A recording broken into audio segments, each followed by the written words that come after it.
until you pay the fine. And we're like, okay. I go, how are we going to do this? He goes, if you have a Cash App on your phone, we can just take care of it right here and you can be right on your way.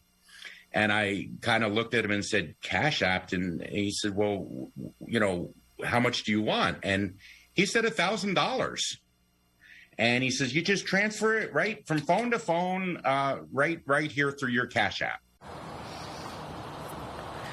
Now, we spoke to Hector Vasquez. He is the president of the Rocky Point Visitors Bureau, so out here in Sonora. He says if you're ever pulled over by Mexican police, it is typical to be asked to follow them to a nearby police station to pay a traffic fine. But that usually only ranges from $80 to $100. The recommendation obviously is respect the traffic signs.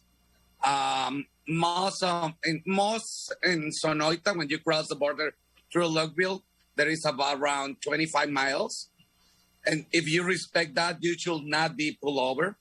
And if you are pulled over, you need to go to the police station and pay the fine, not give money to the police. So again, never hand money directly over to police officers. Obviously, if you're in a bind and something doesn't seem right and it seems like they're demanding a lot of cash from you, he says his best recommendation is before you head south of the border, write down the telephone numbers of the hotel where you're staying as well as the Visitors Bureau, where actually Hector is the president of. He says have those written down. That way, if you lose signal while crossing the border, you can always call them, put them on speaker and have them negotiate directly with the local police officers. That way a lot of people know what's happening at that moment. Lastly, if something like this does happen to you, you can always write your local Mexican consulate a letter and tell them what happened. In Phoenix, Monica Garcia, back to you guys.